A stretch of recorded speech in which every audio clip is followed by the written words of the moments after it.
본문 말씀을 가지고 죽음을 부르는 생각이라는 제목으로 함께 말씀을 나누고자 합니다.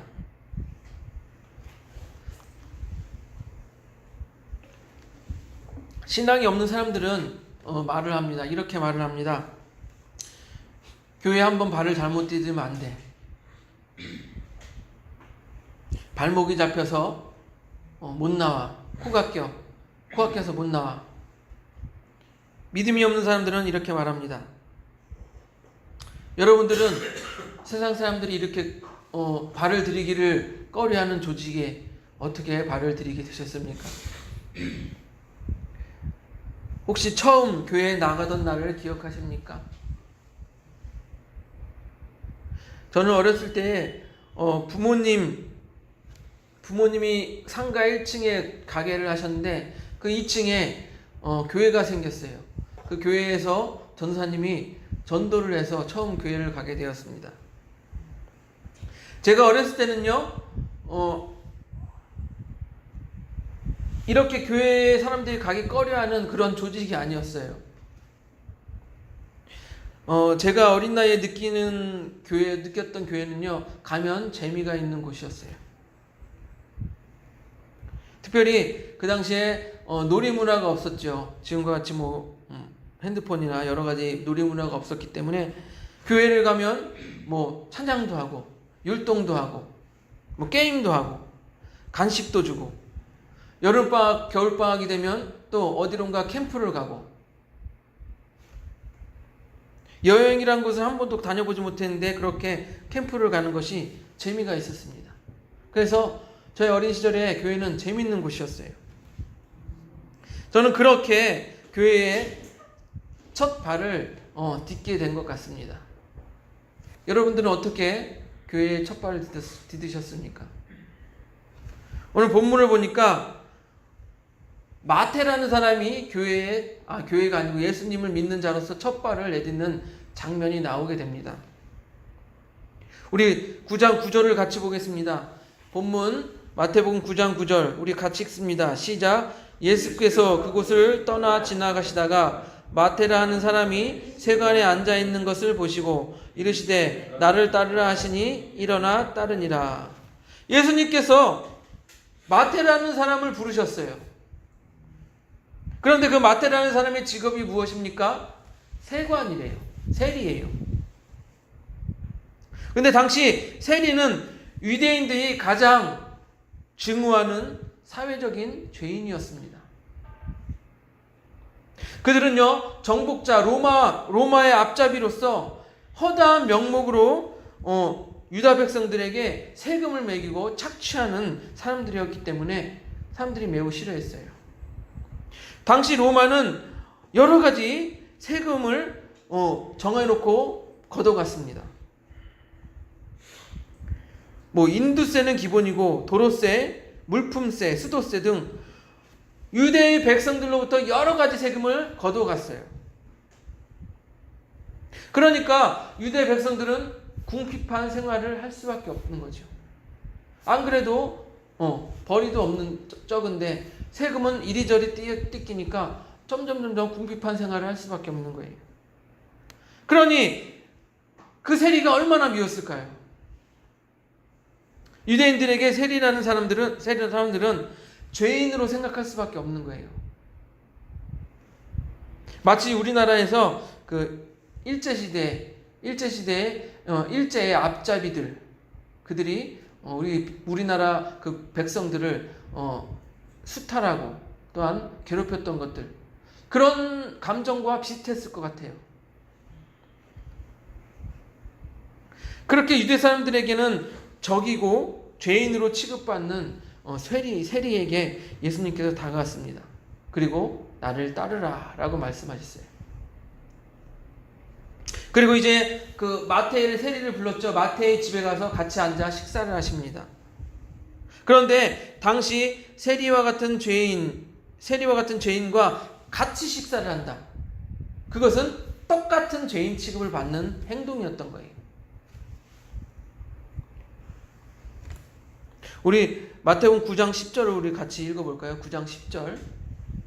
우리 9장 10절 같이 읽습니다. 마태복음 9장 10절 시작. 예수께서 마태의 집에 앉아 음식을 잡수실 때 많은 세리와 죄인들이 와서 예수와 그의 제자들과 함께 앉았더니 예수님이 마태와 함께 식사를 하는데, 마태가 세리죠. 세리인데 그 주변에 다른 세리들, 마태가 아는 다른 세리들, 그리고 죄인들 함께 더 많이 와서 함께 앉아서 식사를 했다고 하는 것이에요. 즉 예수님이 세리와 또한 죄인들과 같이 함께 어울렸다라는 것입니다. 당시에 죄인이라 여기던 사람들은 세리뿐만 아니라 창녀, 거지들, 그리고 온갖 그 범죄를 저지른 자들 모두 죄인이라고 취급을 했어요. 그런데 우리는 여기서 궁금증이 생깁니다. 왜 예수님은 많은 유대 사람들 중에서도 특별히 세리와 창녀와 거지들과 같은 이 죄인들과 함께 어울렸느냐 하는 질문이에요. 그들은요, 백성들에게 욕을 먹는 존재들이었어요. 그들은요, 유다의 백성들이 어울리기를 싫어하는 사람들이었어요. 그들은요, 그 유대 백성들이 피하는 사람들이었어요. 그런데 그런 사람들과 함께 예수님은 어울리고 밥을 먹었어요. 그 틈을 놓치지 않고 바리새인들이 예수님을 비난하기 시작합니다. 비판하기 시작하는 거예요. 우리 11절 볼까요? 마태복음 9장 11절. 9장 11절 우리 같이 읽습니다. 시작. 바리새인들이 보고 그의 제자들에게 이르되 어찌하여 너희 선생은 세리와 죄인들과 함께 잡수시느냐. 예수님께서 이들의 생각을 이제 아시고서 다시 이렇게 대답을 하십니다. 9장 12절 마태복음 9장 12절 같이 읽습니다. 시작. 예수께서 들으시고 이르시되 건강한 자에게는 의사가 쓸데없고 병든 자에게야 쓸데있느니라. 병든 자에게라야 쓸데있느니라. 여러분 생각해 보세요. 아픈 사람이 병원을 찾죠. 아픈 사람이 병원을 찾습니다. 그리고 아픈 사람이 의사를 찾습니다. 여러분 아프지 않는 사람이 병원을 찾습니까? 아프지 않은 사람이 의사를 찾습니까? 물론 요즘에야 예방 차원에서 건강검진도 하고 뭐 여러 가지 해서 병원을 찾지만 일반적으로 아픈 사람이 병원을 찾는 것이에요. 아픈 사람이 의사를 찾는 것입니다. 또 아프지 않는 사람은 건강검진 뭐 받아도 그만 안 받아도 그만, 그냥 아프지 않는 사람은 의사를 아픈 사람만큼 간절히 찾지 않는 것이에요. 이와 같이 예수님도 죄인을 위해서 이 땅에 오셨다라고 말씀하십니다. 죄인을 용서하러 오셨다라고 말씀하시는 거예요. 즉 자신이 내가 죄인이라고 생각하지 않는 사람은 예수님이 필요가 없는 거예요. 그런데 이 세상에서는요, 자신이 의인이라고 생각하는 사람들이 너무나도 많습니다. 얼마 전에 제가 너튜브에서 동영상을 봤어요. 신학 교수님이 앞에 있고 젊은 사람들이, 학생들인지 모르겠는데 젊은 학생들이 도전적으로 질문을 합니다. 교수님, 예수님을 믿지 않으면 지옥에 가게 됩니까? 예수님을 믿지 않으면 지옥에 가게 됩니까? 우리가 신앙생활하면서 흔히 가졌던 질문과도 같아요. 옛날에 우리나라에 교회도 없었는데 이순신 장군 같은 사람도 지옥에 갑니까? 이런 질문과도 비슷한 거예요.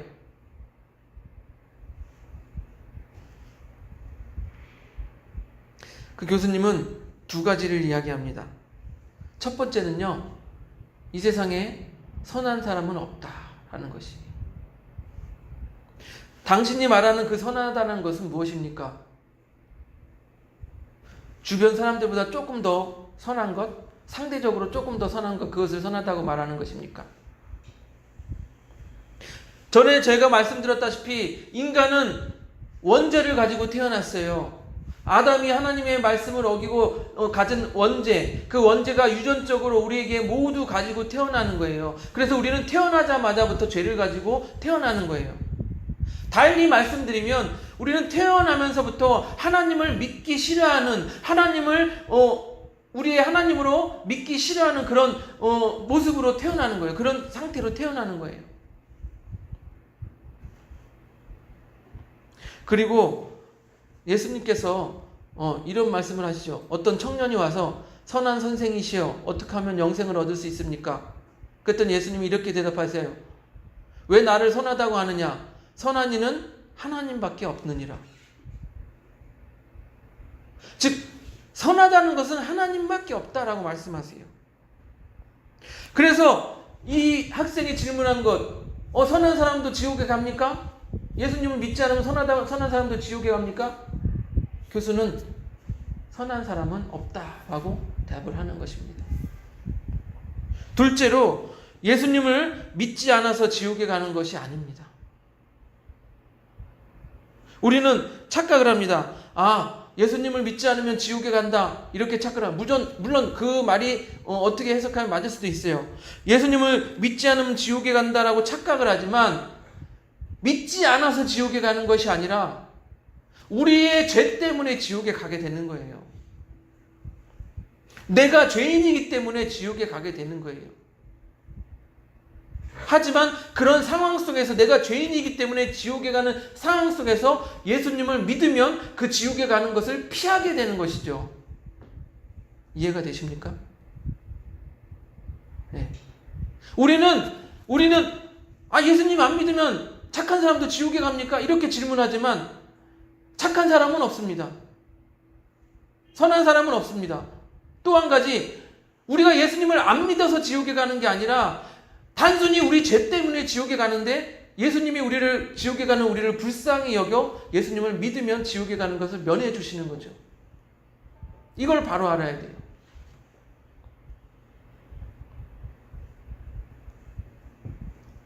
사람들은요, 자기네 죄 때문에 자기 죄 때문에 지옥에 가는 것을 생각하지 아니하고 핑계를 찾아내는 거예요. 나는 선한데 왜? 자신의 죄는 생각하지 아니하고 나는 좀 착하게 살았는데 왜? 이렇게 자꾸 핑계거리를 생각해내고 있는 거예요.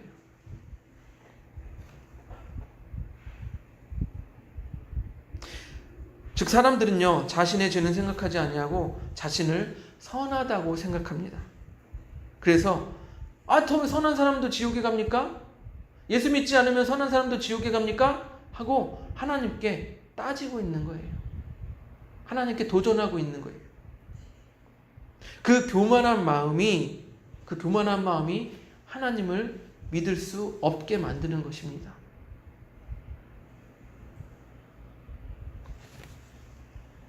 오늘 본문 말씀과 연결하면 이렇습니다. 바리새인들과 유대인들은 예수님께서 왜 세리와 창녀와 거지와 같은 죄인들과 함께 어울리고 식사를 하느냐고 따졌어요. 그랬더니 예수님께서는요, 병자에게 의사가 필요한 것 같이 죄인들에게 예수님이 필요한 것이다 라고 말씀하고 계신 거예요. 다른 시각으로 말하면요, 이렇습니다. 교만해서 자신이 죄인이라고 생각하지 않는 사람, 즉 나 정도면 선한 사람이지 라고 생각하는 사람은 예수가 필요 없다라는 것이에요.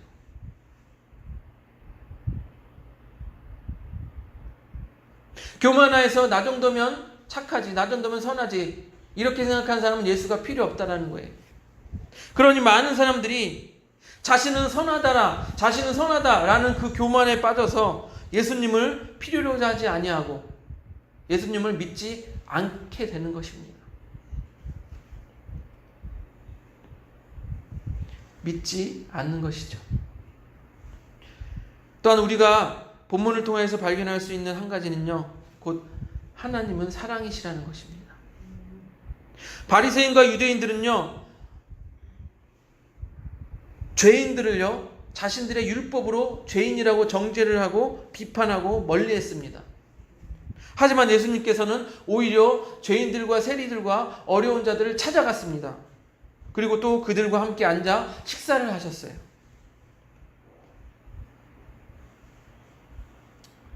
우리도 그렇습니다. 교회 좀 오래 다니고 내가 좀 성경 좀 안다고 생각하고 내가 좀 기도 좀 했다라고 생각하고 나는 뭐 이 정도면 헌금 생활도 한다라고 생각하는 사람들은 자신이 그만큼 하니까 자신만의 율법으로 자신만의 잣대로 조금 부족한 사람들을 판단하고 정죄한다는 것이에요. 교회 안에서도 그런 일이 수두룩하다는 거예요.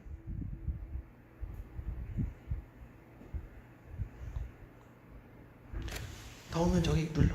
세인아 저거 운전 눌러. 운전.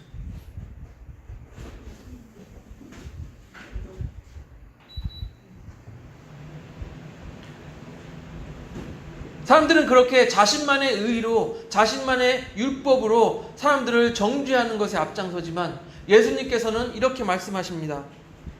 내가 긍휼을 원하고 제사를 원하지 않는다. 내가 긍휼을 원하고 제사를 원하지 않는다. 우리 마태복음 9장 13절을 같이 읽어볼까요? 마태복음 9장 13절 같이 읽습니다. 시작. 너희는 가서 내가 긍휼을 원하고 제사를 원하지 아니하노라 하신 뜻이 무엇인지 배우라. 나는 의인을 부르러 온 것이 아니요 죄인을 부르러 왔노라 하시니라. 아멘. 여기서 제사라는 말은요, 성경에서 말하는 그 제물을 가지고 제사를 드리는 그것만을 말하는 것이 아니라 형식적인 율법 준수, 혈지적으로 율법을 지키는 것과 형식적으로 의식을 행하는 것, 이런 건 모든 것을 제사라고 말하는 거예요. 그래서 예수님께서는 형식적으로 율법을 따지고 사람을 판단하지 말고 긍휼을 행하는 것을 원한다라고 말씀하시는 거예요. 너희가 형식적으로 율법을 따지면서 사람들을 정죄하지 말고 긍휼을 원한다, 사랑과 용서를 원한다. 이게 바로 예수님이 하신 말씀이에요.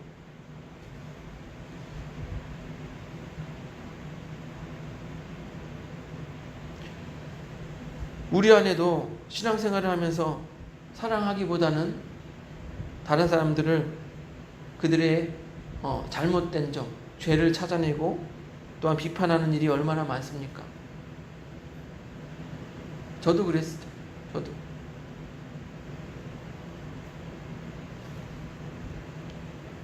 또한 예수님께서는요, 13절을 통해서 예수님이 이 땅에 오신 이유를 분명히 말씀하고 계십니다. 나는 너희 스스로 의인이라고 생각하는 사람들을 부르러 온 것이 아니라 나는 너희가 죄를 깨닫고 스스로 죄인이라고 생각하는 사람들을 위해서 이 땅에 왔다라고 말씀하고 계신 거예요.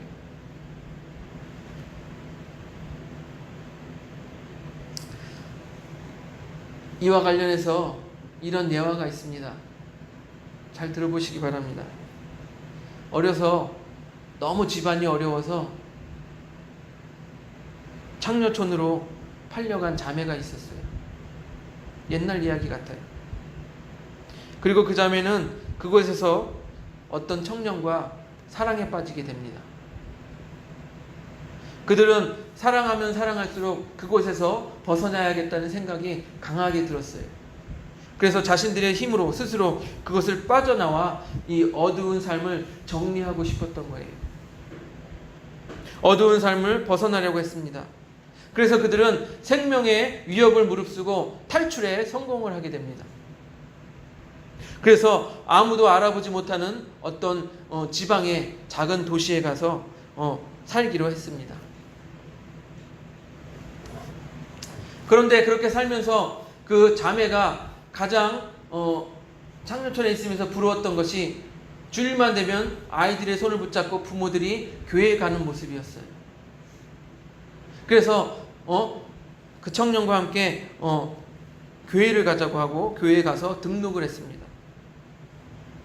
그리고 그들은 부부가 되었고, 부부가 되어서 그 교회에 누구도 흉내낼 수 없을 만큼 교회에 충성하고 교회를 섬겼어요. 이제 시간이 흘러서 두 사람은 집사가 되었습니다. 그들은 자신들의 그 어두운 과거에도 불구하고 지금처럼 행복한 삶을 살게 해주신 하나님께 감사와 영광을 올려드렸어요.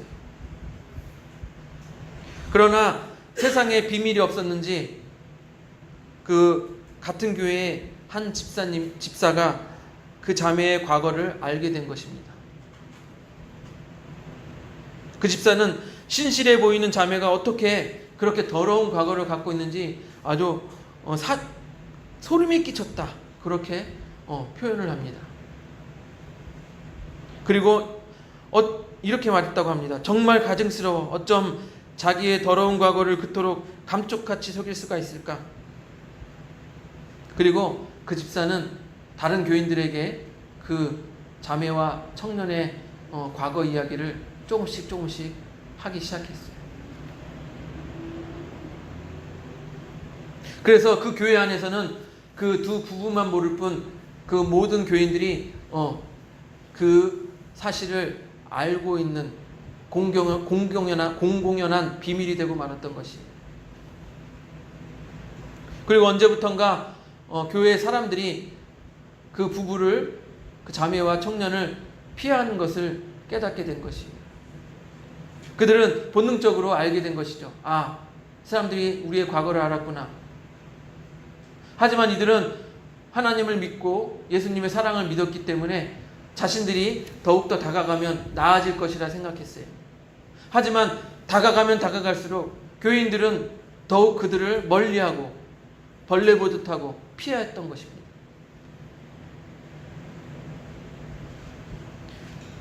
결국 이 젊은 부부는 과거의 그 창녀촌, 세상의 창녀촌보다 더 싸늘한 이 교회의 현실에 좌절하고 만 것이 절망했습니다. 결국 그 부부는 수면제를 나눠서 먹고 영원히 깨어날 수 없는 잠을 자고 만 것이. 이 젊은 부부의 느닷없는 죽음 앞에서 담임 목사님은 가슴을 치면서 통곡을 했다고 합니다. 하나님께 이렇게 통곡했다고 해요. 하나님, 저는 제가 양떼를 치는 줄 알았는데 알고 보니 양떼가 아니라 이리떼를 치고 있었습니다.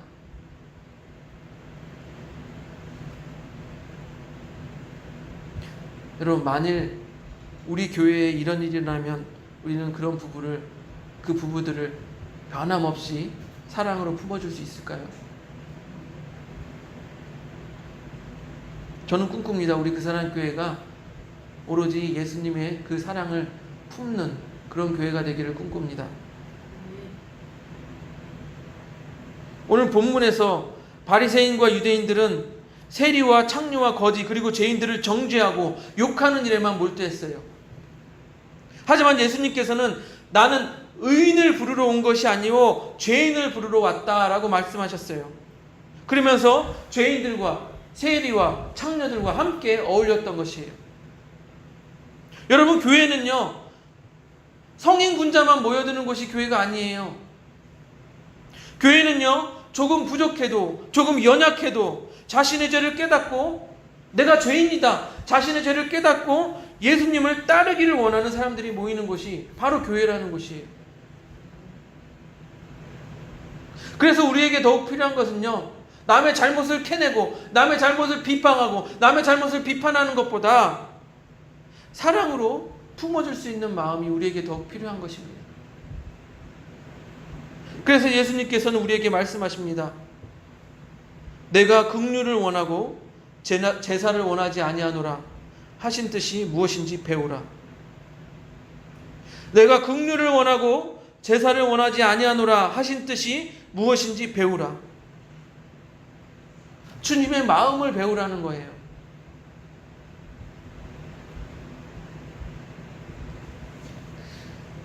우리 안의 생각으로 사람을 죽이는 것이 아닌 우리 안에 사랑으로 사람을 살리는 우리 그 사랑교회 성도님들이 되시기를 주님의 이름으로 축복드립니다.